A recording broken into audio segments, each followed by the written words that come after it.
What's up, guys? Rick here. And before we jump into this episode of 300 Yards to Unknown, I just wanted to describe what you're looking at this week. I'm joined by Mat Kearney, singer, songwriter. You may know from a bunch of albums that he's created, notably from the Golf Boys 2.0 video. And this is really my vision for kind of what this podcast could have been from the starters, or will continue to be, is golf adjacent and getting into other things outside of just straight golf. So we're going to talk a lot of golf in this episode. We're going to talk about music. We're going to talk about professional players. We're going to talk about a lot of different things. It's different. If you like it, let me know. If you don't, you can still let me know. But I hope you enjoy. All right, welcome in. I'm Rick Game, and this is 300 Yards to Unknown. That right there is Mat Kearney, singer, songwriter, all-around golf fanatic. Matt, much appreciated you hopping on. Man, my honor. I'm excited to be here. I love talking about golf. It's my favorite thing. I love it. Well, we're going to do plenty of that. I was telling you before we went hot, the idea of this podcast, 300 Yards to Unknown, has always been like, let's start at golf and see where things go. And sometimes we get into technology or fashion or stocks or whatever. And this is like music. This is kind of uncharted territory for me. I'm super stoked about this. Well, hey, man, let's go. Let's see what happens. Maybe you'll never have another musical guest on again. So just be the last one ever needed. That'll be awesome. I think, for the listening audience, the biggest intersection between your day job and my day job is probably the Golf Boys, right? I mean, this came out years and years ago, where I think, correct me if I'm wrong, this was Ricky Fowler, Bubba, Ben Crane, and I want to say Hunter Mahan. That is correct. Okay, so they did those series of music videos that were highly entertaining, and you wrote the second edition of this. Am I understanding that correctly? That is correct. Yes. So Ben Crane is a friend of mine, and he had done the first Golf Boys. That was the one, if people remember, they were like the boy band. It was like, oh, oh, oh. They did this like super dumb thing that was awesome. And I was laughing. I'm like, that's really fun, but the song kind of sucks, honestly. Like, it's really simple. And he's like, well, we've retired. I don't know, that we'll never do that again. Yeah, they've retired. And one day I was in my living room and I was like, well, if I was going to write a song for him, what would I do? I'd be like, oh, it'd be funny to do like a Beastie Boys kind of like rap thing that had to be simple, knowing they're not the most technically savvy and like technically good at singing. They're actually terrible. But so I just was sitting in my living room one day writing, just cracking up at how I could use cliche or like basically pun golfers' names. So I'm like Stuart Appleby's and caught you Louis Oofsnoozing, or something. Like I just had all these like dumb things and I'm just in there laughing, and my wife came and she's like, what are you doing? I'm like, I'm writing a song about golfers. She's like, okay. She like walked out the door. So I don't know what. That's enough. That's all I need to hear. Yeah, like I'm out. But I sent it to Ben and he's like, I'm sending this to the guys. And he's like, we're putting the band back together. And then I flew out to Dallas and we basically shot the video, recorded the song in like 24 hours, and wow. It was an amazing, fun experience, and it did work for a really cool charity. We raised a bunch of money. I saw that. Yeah, it's really slick, and that's why I wanted to kind of ask you about the logistics of that, because I've had the opportunity to work with some golfers, some better than others. No, they don't have any acting skills. I certainly know they can't sing. It's hard to keep them focused. Like, what were the logistics around trying to record these guys and get them on tape? Well, the logistics were like, there's never been an artist in the history of music that has had their voice manipulated, and every piece of technology you could use, auto-tune, everything I could get to make them in time and in key. They were terrible. Like, I'll say, like, Ricky was by far the worst. He couldn't. Okay, I thought Ricky was the worst. I could tell. Ricky was just he's got to be so bad. He was like, and he was making all these jokes because he's like, this is so hard. Like, I'd be like, I would be like, just something really simple. So I ended up, they couldn't like hear the tempo and then sing to it. So you had to I had to do it line by line. So I would just turn the music off and I had a click running in the tempo in my head. And I'd be like, say, I'm Ricky Faladana. And he'd be like, I'm Ricky Faladana. You know, each line, I'd take them one by one, then I pieced it all together. And dude, it was a whole process. I know Oh how my it must God. be to make Britney Spears records now or something. And first of all, I could not carry a two. I am the worst. I'm anything artistic. I can't draw a stick figure. I can't hear anything. So I don't blame these guys, but I always think it is hilarious you trying to put all of that together with guys that I know are terrible at it. It's Oh, amazing. well, I mean, totally. They've given their life. They're so good at golf. They're like, why would anyone be good at music just because you decide they are? Like, that's hard. You know, I'm giving you a hard time, but music is hard. It's like a whole thing. Like, you know, I've been doing it for 20 years and I'm still like average compared to a lot of musicians I know. So, yeah, I mean, they weren't supposed to be good at it either, which is part of what made it fun. Bubba was Right. actually probably the best. He Wow. had like a decent sense of like rhythm, and he like loves rap music. He would always tell me. So he's like, he was good. Ben was probably right. Him and Ricky were like, Hunter was pretty good. He could hold his own. I love that. But that's still like comparing, you know. Yeah. Right. Now, so okay, so I want to mine into that a little bit because you're kind of referencing like, okay, the 20 years experience that you have in singing and songwriting. Do you think that there is? Because I kind of feel this way with golf, right? Like, you're kind of born with this natural set of talents, whether it's hand-eye coordination, whatever it is, and through whatever practice that you're able to put in, there's kind of a range that you can get so good. Do you think that that also kind of relates to music, to singing, to songwriting, where you are like, of course, practice is going to improve it, but is there some innate something that you were born with that makes you better than others? Yeah, I mean, it's like Tiger, if he, any sport he played, he probably would have been pretty good at. Like, just naturally, his natural ability, or maybe not any sport, but his natural ability to pick up golf was beyond other people. That's clear. And music's the same way. Yeah, you can be born with specific ability, but you can teach anyone to sing in key, actually. That's a learned skill of like controlling your tone of your voice and being able to hear a tone. If you hit do, you're hitting that note, ba, you can train someone to do that. But how quickly they take that on, or how far they can run with it, has something to do with technical ability. Got it. Granted, I started late in life. I didn't do music until I was in college. Oh, wow. Didn't grow up in a musical family. No one had done music, and weirdly just was obsessed with it. My roommate had a guitar, and wrote some of the first songs I've ever written when I was a sophomore in college. That's got to be rare, right? I mean, you're to fall in love with something that late in life, whether it's anything, whether it's golf, whether it is music, has to be pretty rare. So do you remember a specific moment where you were like, wow, like this could be something for me, or was it like, I'm gonna write a song and see what happens, and then I don't know what to expect?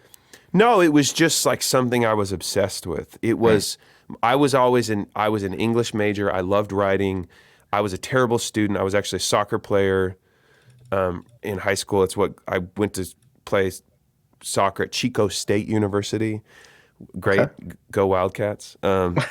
Usually there's like a drunk person that yells in the crowd when I say Chico State, like, yeah, Chico State. That's in California, right? Yes. Okay. A lot of party school. And I went to play soccer there, and I was an English major because the only thing I could do to like get by in school was write. I was like, I knew I can write. So I was like, okay, English major. And my roommate had a guitar. I'd pick it up, and I started writing songs for fun, and I just literally became obsessed with it. I was like, and it was kind of real simple, just kind of 3 chords and the truth, learned a few chords. It was like too hard to learn other people's songs. I was just like, I'll just start making up my own songs. So I started writing songs, and then people started liking them, and it was literally all I wanted to do. It was just, it was my obsession, and no, there was never a thought of it being a job or a career. It was just, literally, I have to do this at all time. Like every moment of the day, I need to write a song, and it started from there. Are you still that obsessed with writing songs? Yeah, I mean, it's definitely something I'm always doing. If you see my phone, there's just lists and lists of song titles and ideas. Maybe not. There's other things I do. for years and years, it was just all I did. Music was like my hobby, my spare time, what I did for fun. And there was like a point in my life where you're like, okay, like you can't do this all day, every day for the rest of your life, or you might go insane. So like, maybe being present for your kids every once in a while, or maybe like golf was actually a huge thing I discovered that was the opposite. My brain is always racing, always doing songwriting things, and weirdly, when you get on the golf course, you have to be so in the moment in each shot that it like hours would go by and I would have never thought about work. I would have never thought about anything. I'd forget I had a phone, and that was just like, whoa, this is a cool alternate universe that I could live in. I find a level of zen on the golf course, whether it is just, exactly what you're describing, not having to worry about what's going on at home or what's going on at work. I can focus on this task, this incredibly difficult task of trying to hit this golf ball where I want it to go. So it's interesting to hear you kind of say, the same thing. And I have that mind racing issue as well. So golf is a really good a way to get out of that. Yeah. I mean, I think it is like, it's the best game ever. It mirrors life in so many ways. Like it's this endless fountain of exploration too that just keeps my curiosity going. It's like, oh, how do you like just the short game right now? I'm obsessed with like, I was kind of, forever I just did small little shot. That's how I was trained, kind of like lean the shaft, a lot of just shoulders, no hands. And then I went through a season where we went to, because of the Golf Boys thing, the one thing I asked for was that Ben send me to TPI, which is like Titleist Performance Institute, and get me fitted for clubs. So we went out there, and awesome. Tom Pernice happened to be there, and he just gave us like a 2-hour short game lesson on like kind of the opposite, like the Seve style, where your hands are back and you're really using the bounce. And it's almost like a little draw, like he had us do a ton of right-handed single hand shots. And I've tried that for a lot of, like, that was kind of a lot of my foundation. And now I'm on this, like, I've been watching Phil videos where he like never breaks that left hand. He kind of like always holds off everything. Yep. And I'm having a great result with that. So that's just the part of the game I love, is like this exploring. Yeah, it is never ending. There is always room for improvement, which is what's terrifying about it, as I'm sure you know. Okay, well, how about this? What's more difficult for you right now? Is it writing a song? Is it coming up with new ideas, or is it hitting like a 40-yard bunker shot? I'm trying to think what's something difficult in the world of Yeah, definitely. I've actually gotten really good at the long bunker shot. Wow, I might need some tips. And this was at TPI, Pernice and Greg Rose was giving us a lesson, and little food for thought is Ben Crane is a great short game player. He would use everything up to like a 9-iron out of the bunker. So he'd play the same shot. So it'd be the same like 3/4.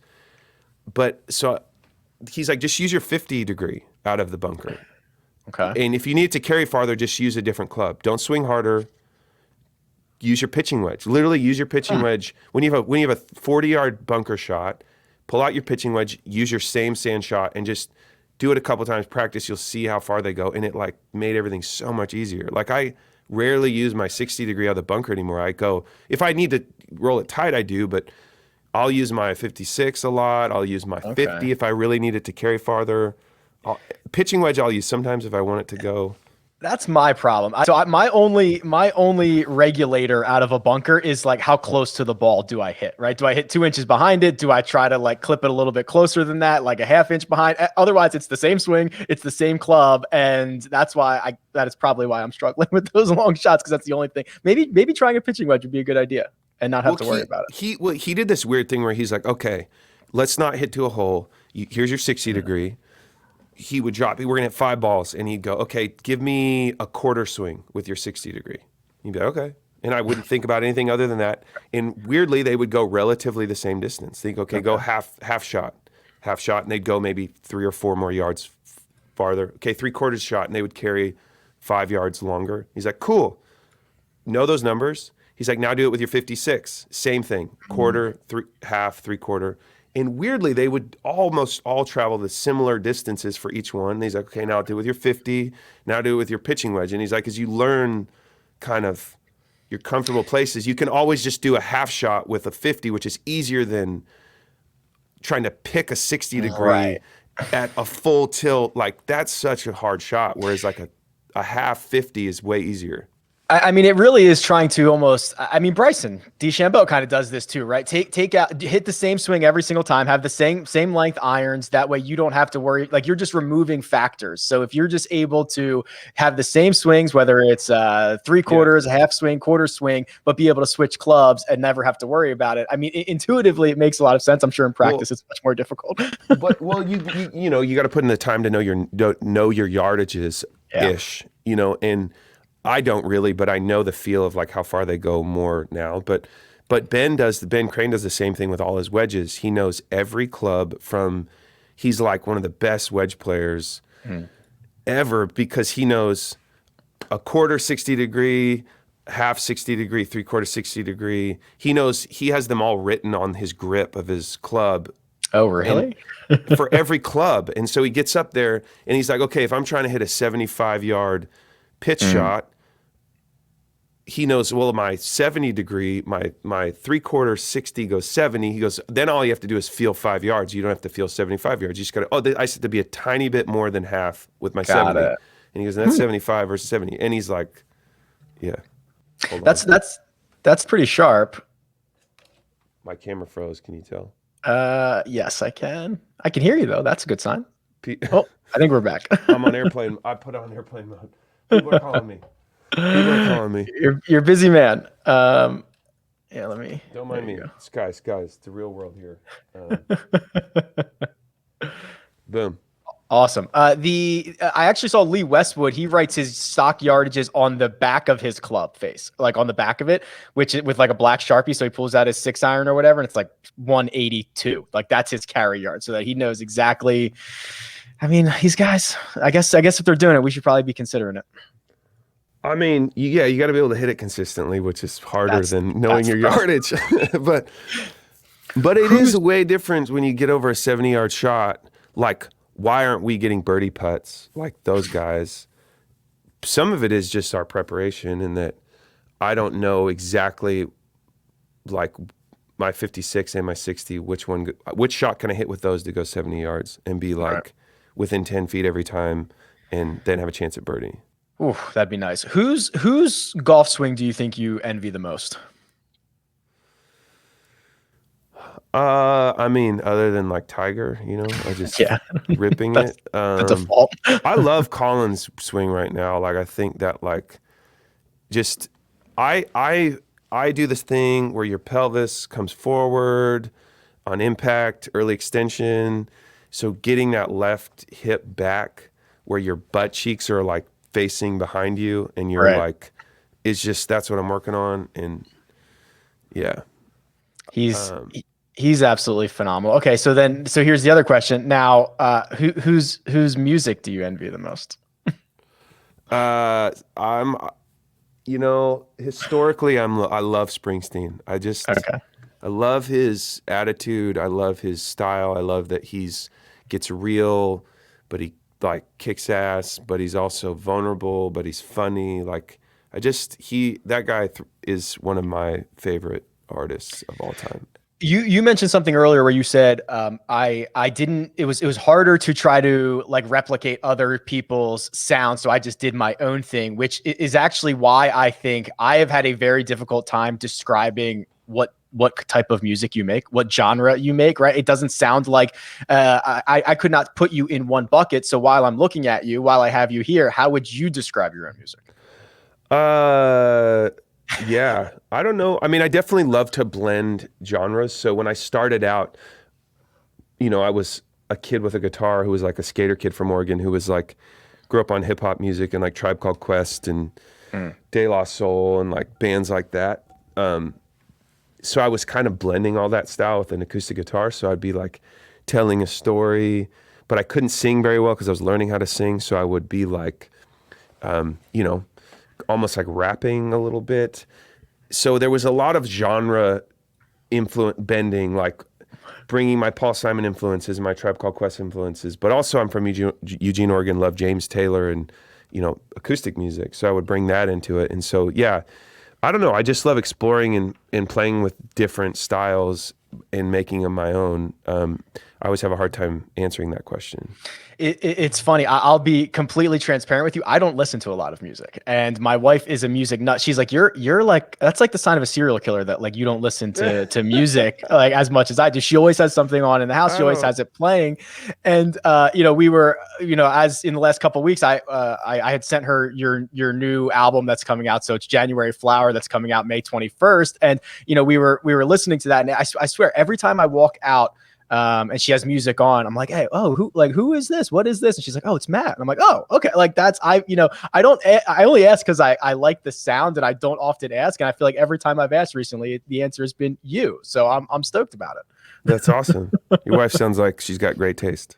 There you go. She's got a great taste in men and music. I right, hope, bro. Oh, that's so sick. So January Flower coming out May 21st. Why is it that so much music and so many ideas come from Joshua Tree? Well, I think it's those. We've talked about this. Joshua Tree, it's close to LA, so you've got a lot of industry close by, so it's a close source of inspiration. I think that's part of it. Okay. But also, no, man, it's beautiful. It's the desert. It's in the middle of nowhere. Those trees only grow in that specific place. The Joshua tree you see, they're almost like, they look like little people. They've got weird hands, looking. Yeah, they are strange. Trees. And the fact that they only grow there's some weird, like, that just feels kind of cool that you're in this unique place with this unique kind of like form that only grows in one place. But the desert is cool, man. It's like there's a lot of space in the desert. I don't know. We went out there and we were going to go on this, we were going to bring a studio, we're going to record a bunch of music, and we got out there, drove down this dirt road for 15 miles. Like, dude, we're in the middle of nowhere, no cell service, off the grid. We had Wi-Fi, and that was it though. No, you couldn't see a house as far, just desert for miles and miles. And then all of a sudden the storm rolled in, and it was the most rainfall they had recorded in like 100 years other than one day. So it's dumping rain. There's rivers, like it's like flash flooding. And when clouds roll in, they don't tell you, but solar panels don't work. So basically our whole house ran out of power. So we had no Wi-Fi. We were just like three dudes hanging out, and all of the recording gear didn't work. Oh, great. we had a fireplace. That was it. So we made a fire, and I'm like just staring at my friends. There's three of us. I'm like, are we just going to be looking at each other? Like, what do we do in the dark? No lights. And we just started writing songs. I pulled out an acoustic guitar, and my best friend from high school was there. He's a painter. He's a really talented fine art painter. So he was painting paintings. And me and my buddy Eli just sat there and started writing songs by the fire. And it ended up being this really weird, inspiring moment that reminded me of kind of how I started writing music. And yeah, I really love this new record, January Flower. I'm really, really proud of it.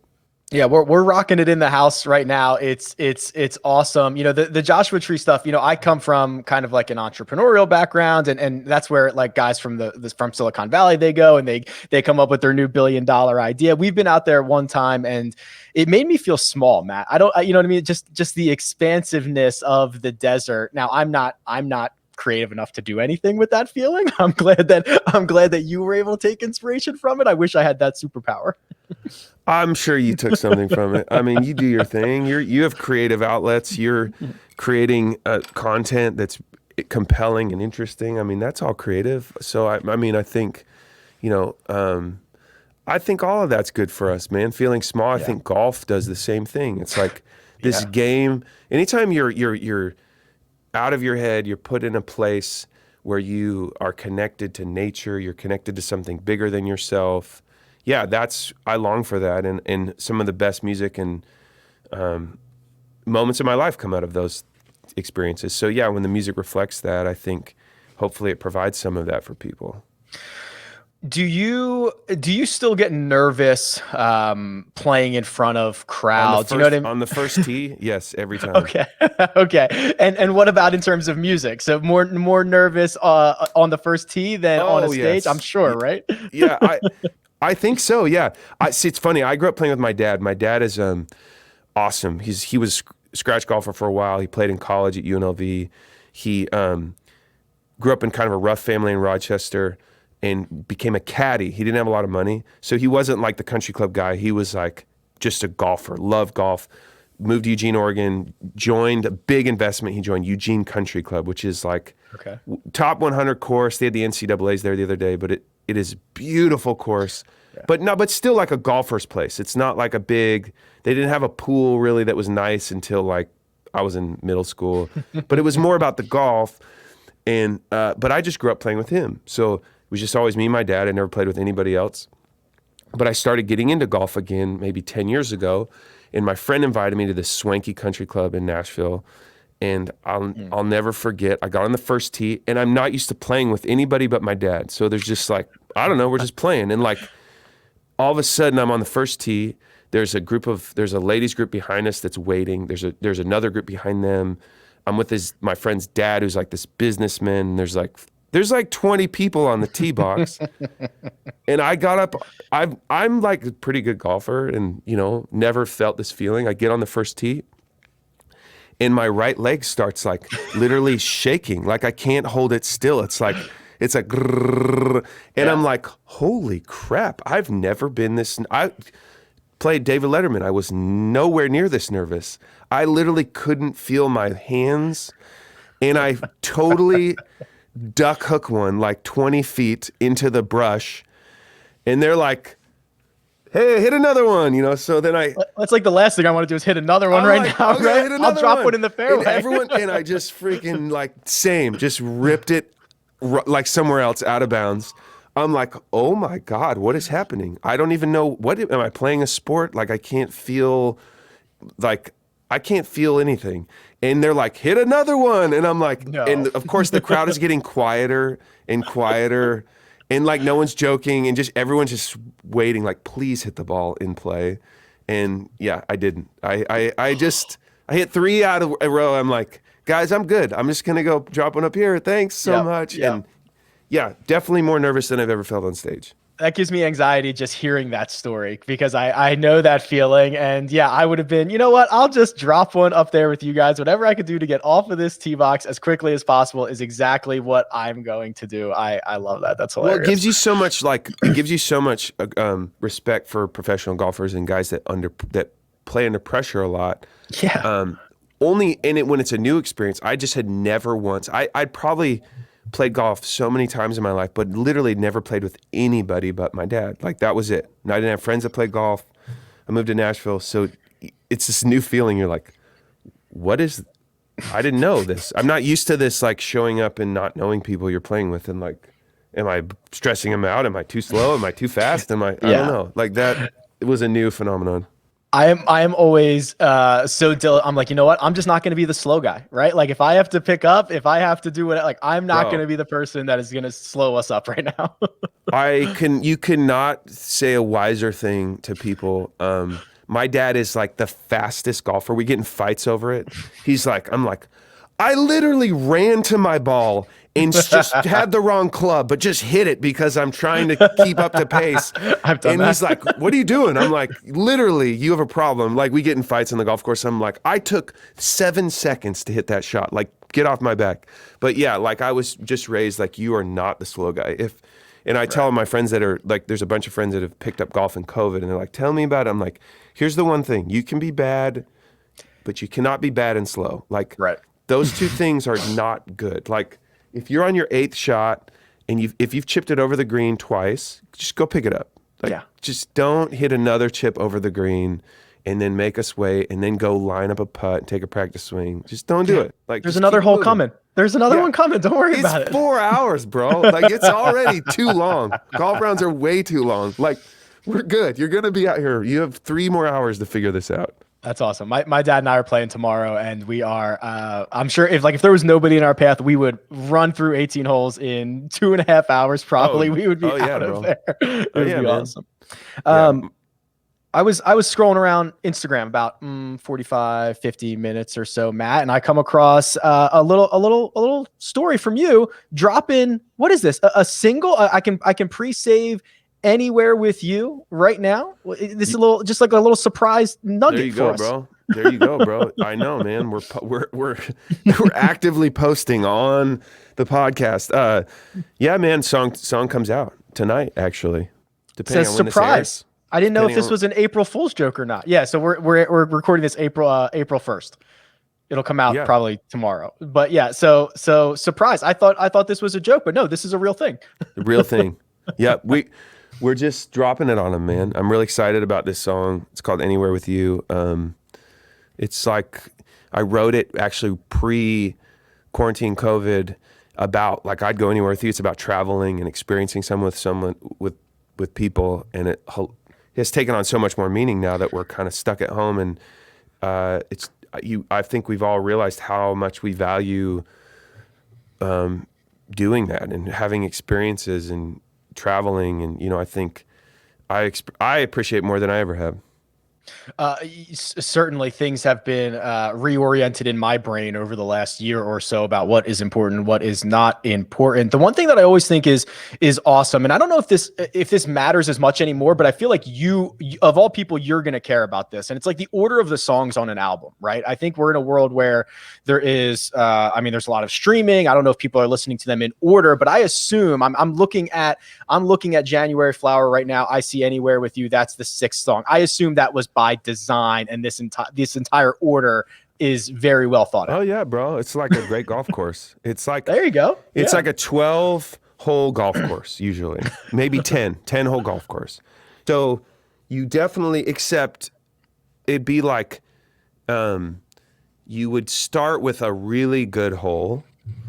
And then you would do it this way. And then you'd probably put like your signature hole as like your second hole or your third hole. Okay. But the first two would be like, whoa, those are really interesting. They like talk to each other as holes.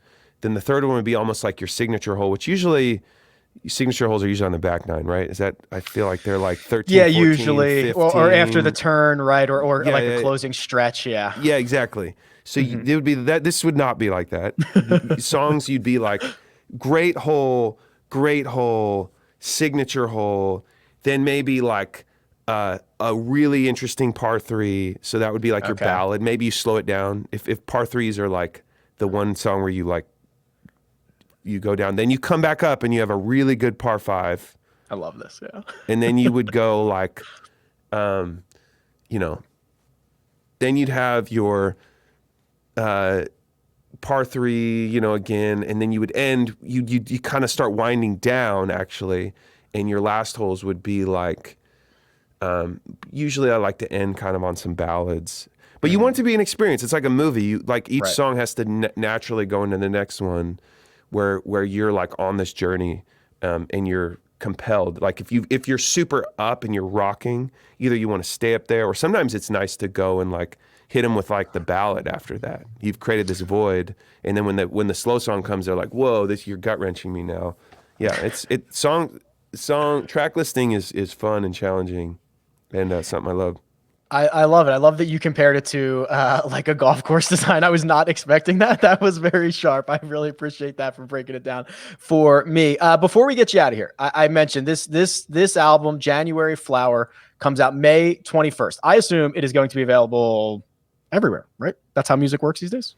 I hope so. Yes. Yeah, I hope so too. Everywhere but Rhode Island. Sorry, guys.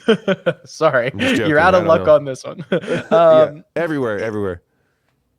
Before I let you go, so one thing I like to do is kind of be like, what question do you never get asked that you wish you were asked? Is there anything in the world that you are passionate about that no one ever? I mean, I ask you about music. I ask you about golf. This is kind of like a blank slate. Is there anything that you wish you were asked about?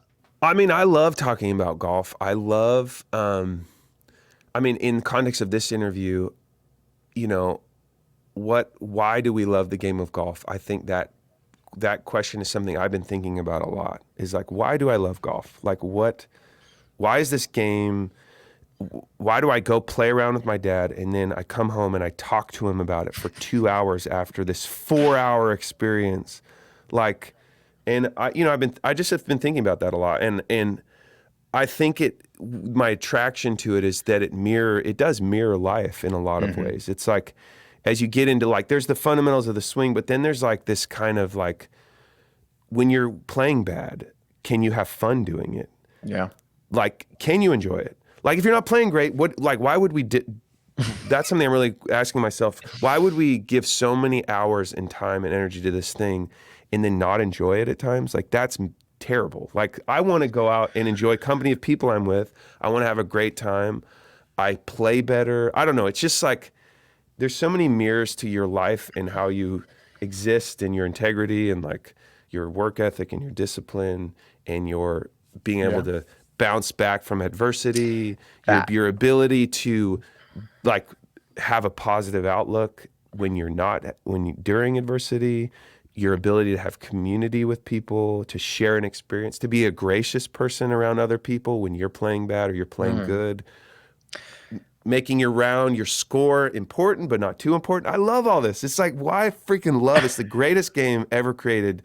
It's beautiful because it's like life.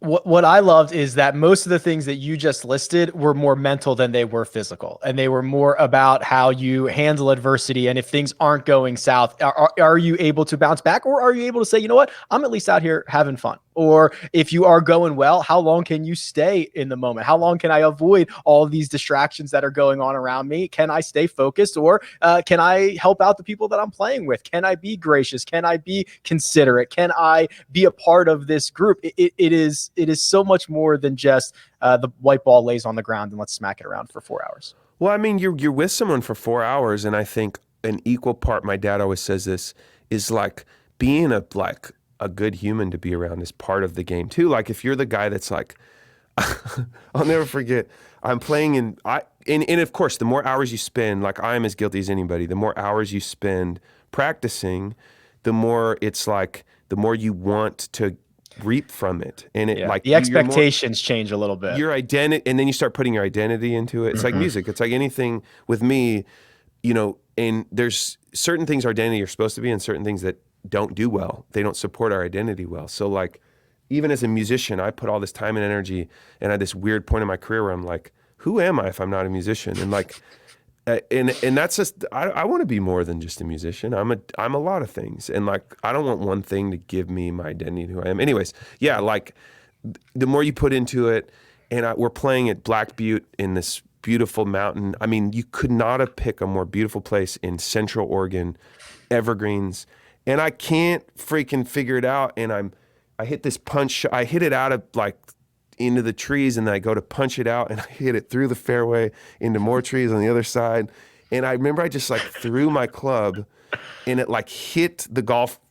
I didn't mean to, but it hit the golf cart in this way that was so loud. It was like cloing, and like everyone turned around and looked at me, and it's like, oh, I'm that guy that's like not having fun, and now everyone else is like has to be like a byproduct of him not having fun. Like, oh, I just can't play today, and I'm like, dude, we're in the freaking most gorgeous setting.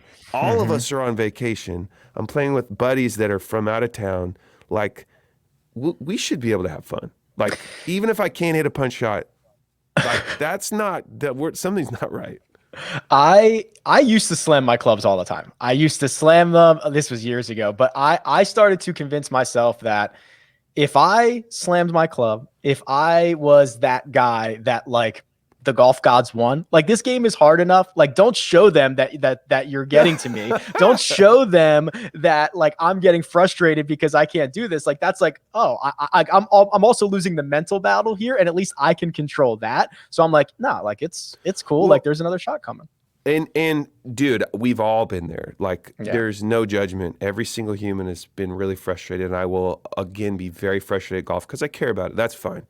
But where it mirrors life, and I love, is what if your buddy's like, have you ever been the guy that's like playing a really great round actually, and there's a guy that's not, and he's like, he's just so in his own world that like he can't even partake of the joy of you having a great round, and like that's fine. Like, but if we're all doing this together, we're hanging with our homies.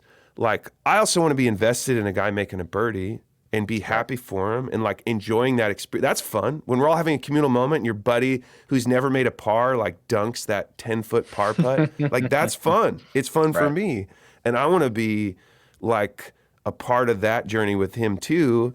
And like, so, balancing my own frustration and having a way that it's my own and not vomiting on the whole group, my frustration is like something I'm working on, and I want to be a fun guy to play with.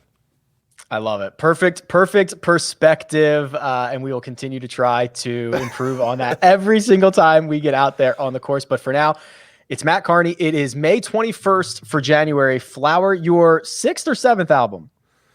No idea. Probably. I thought it was 6th. Sure.